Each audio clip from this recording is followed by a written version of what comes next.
Bonjour tout le monde, c'est Christine de Style Harmonie. Alors aujourd'hui, je vous propose sur le thème de Noël de fabriquer des marque-verres ou simplement, si ce n'est pour marquer les verres, pour faire des petites décorations pour Noël.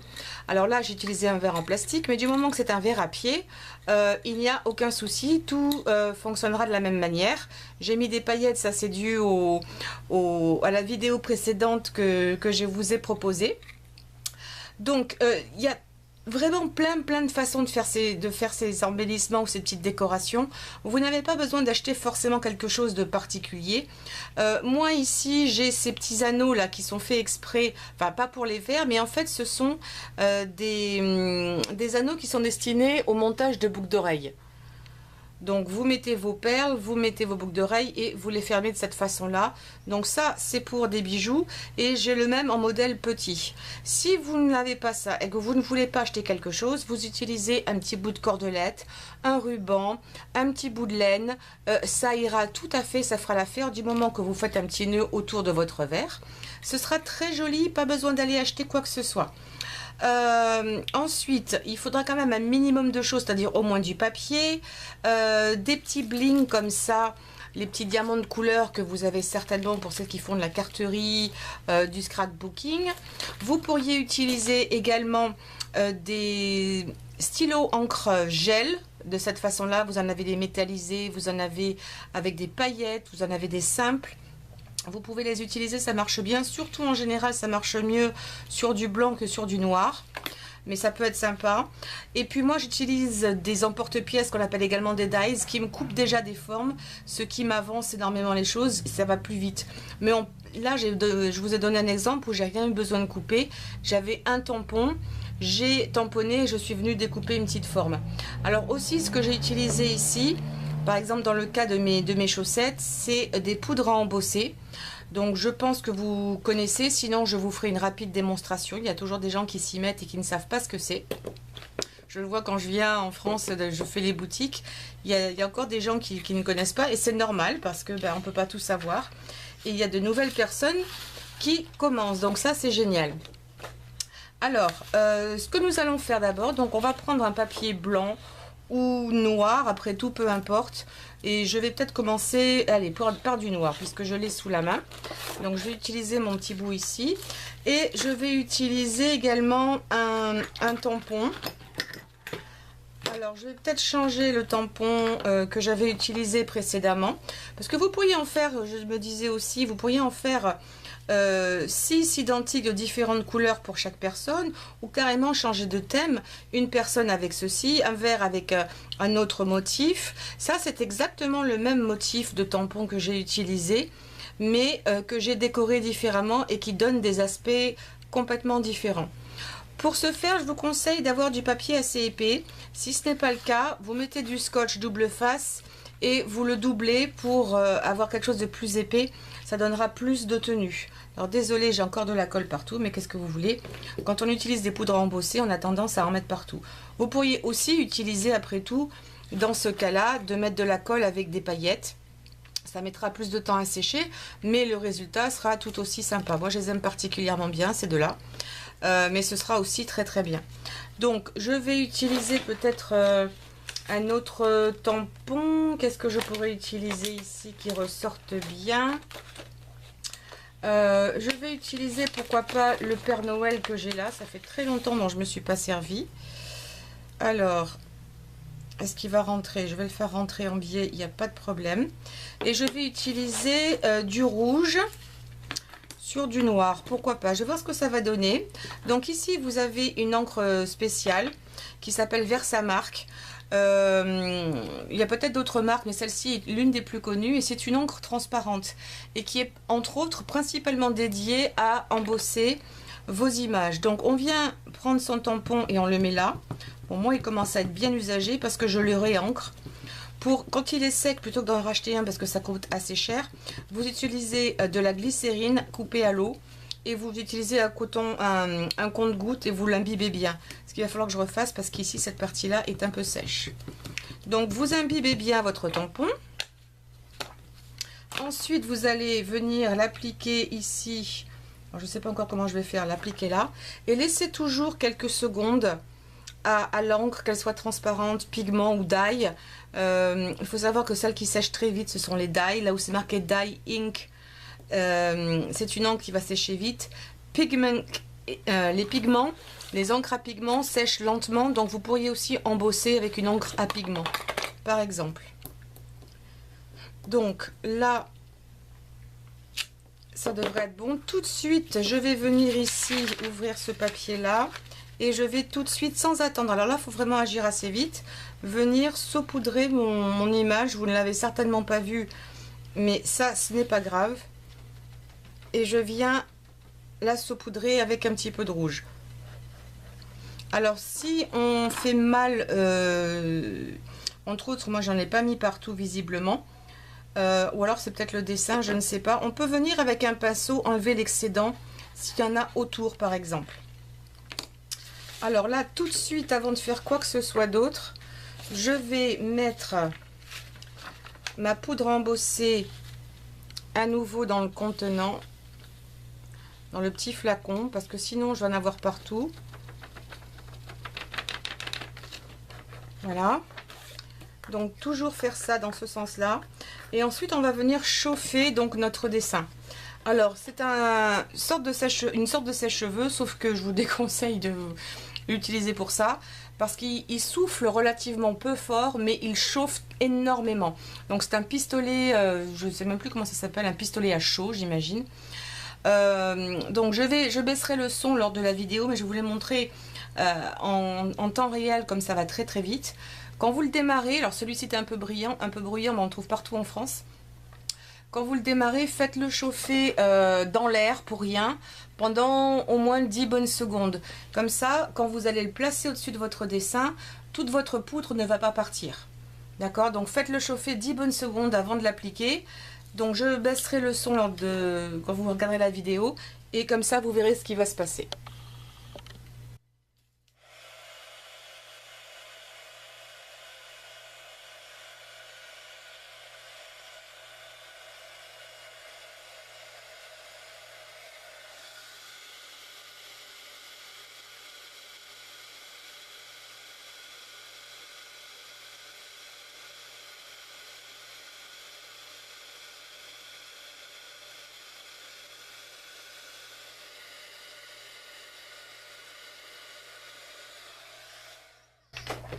Voilà, donc j'espère que je n'étais pas trop devant, mais au fur et à mesure que la poudre chauffe, elle change légèrement de couleur, et quand ça arrête de changer, c'est que c'est bon, il faut s'arrêter. Si vous faites trop longtemps ou trop près, vous risquez de brûler votre papier et vous vous en rendrez compte certainement à l'odeur, et vous allez avoir de la fumée qui sort. Donc je pourrais en remettre encore un petit peu ici avec mon doigt, je pourrais en appliquer une deuxième couche, parce que je ne l'ai pas assez en fait appuyé dans mon encre, mais je vais dire que c'est suffisant pour cet exemple. Il faut vraiment bien en mettre partout. Donc là je pourrais soit venir superposer à nouveau, soit simplement, comme c'est une grande surface, venir appliquer ici un peu d'encre, hop, et ici avec le doigt ce serait largement suffisant. Remettre de la poudre, vous pouvez venir mettre de la poudre plusieurs fois. Il n'y a aucun problème. C'est ce que j'ai fait ici. Je suis venue en mettre au moins 2 fois pour avoir une couvrance parfaite. Après, au niveau de la forme, c'est vous qui voyez. Vous pouvez lui donner une forme, soit venir contourner légèrement autour, soit vous pouvez lui donner une forme de rectangle. Si vous ne voulez pas vous embêter, il va être un petit peu gros mon rectangle. Donc moi, ce que je ferai ici, c'est que je vais venir couper mais un petit peu au large. Quand vous ne voulez pas vous embêter avec un dessin qui est un petit peu trop détaillé, et encore là il n'est pas vraiment détaillé hein, parce qu'il y a de grandes lignes droites, mais sinon le mieux c'est de venir comme ça, de laisser une bordure. Alors la bordure c'est vous qui décidez de la taille de votre bordure, et ensuite vous venez couper juste les grandes formes comme je suis en train de faire moi, sauf que bon, je le fais pas très bien. Il faut essayer de garder à peu près la même taille de bordure un petit peu partout. Mais en gros, voilà.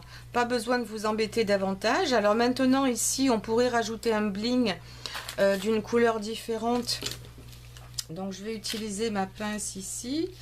Je vais reculer. Voilà, un peu trop vite là. Je suis désolée, c'est la caméra qui recule très vite. Il faut que je fasse attention, que je la contrôle mieux. Et je vais venir mettre un petit peu de bling par-ci par-là. Ça, ce sont les gants. Donc les gants normalement sont rouges.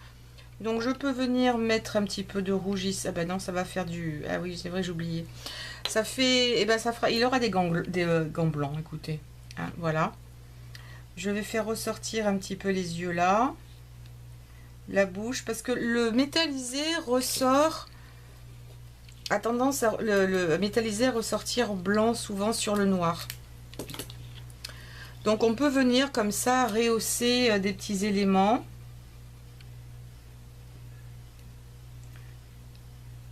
Voilà ici, ça pourrait être sa ceinture. On pourrait également venir mettre ici tout en blanc ou en argenté. Parce qu'après vous avez des gels blancs également. Hein. Lui faire un peu la barbe. Voilà. C'est un exemple parmi tant d'autres, mais tout de suite ça donne un petit peu plus de bling à votre dessin. Ensuite il ne reste plus qu'à faire un trou.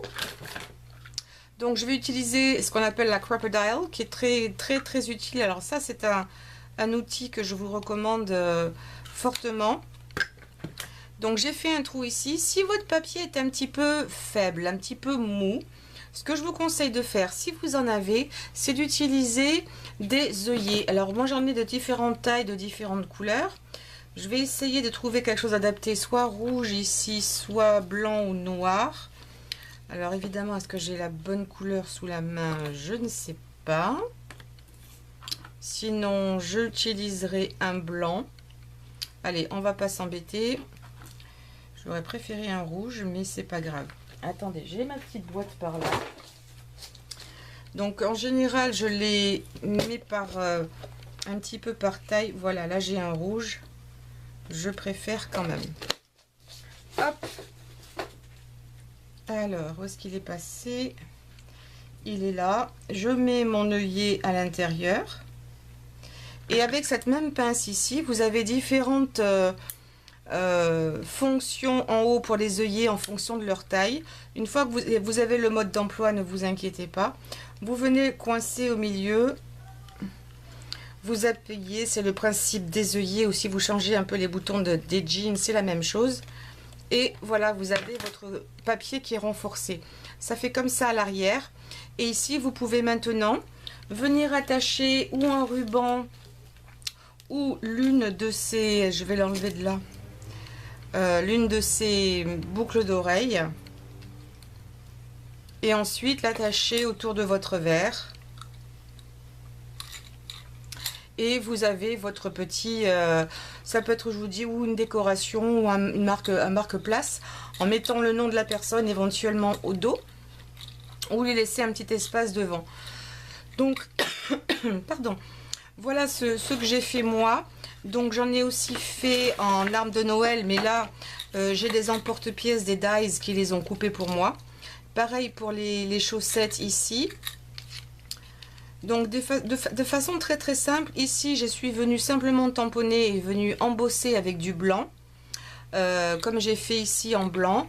Et puis ensuite j'ai découpé simplement une forme de sapin autour. J'ai fait la même chose ici en doré. Et je crois que je l'ai faite en vert, mais elle a dû partir. Donc à moins que ce soit celle-ci. Le vert, non c'était un autre.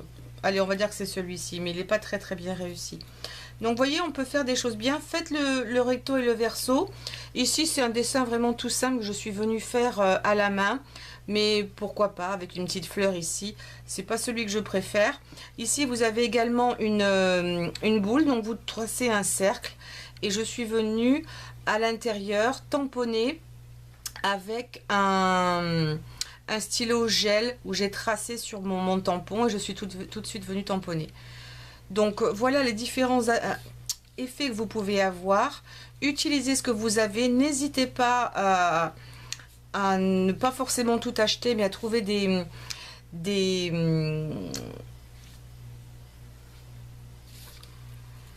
Donc voilà, j'espère que cette vidéo vous aura plu. Vous voyez, il y a plein de façons différentes de faire. Ces trois modèles là, comme je vous disais, sont les mêmes, mais simplement décorés de façon différente.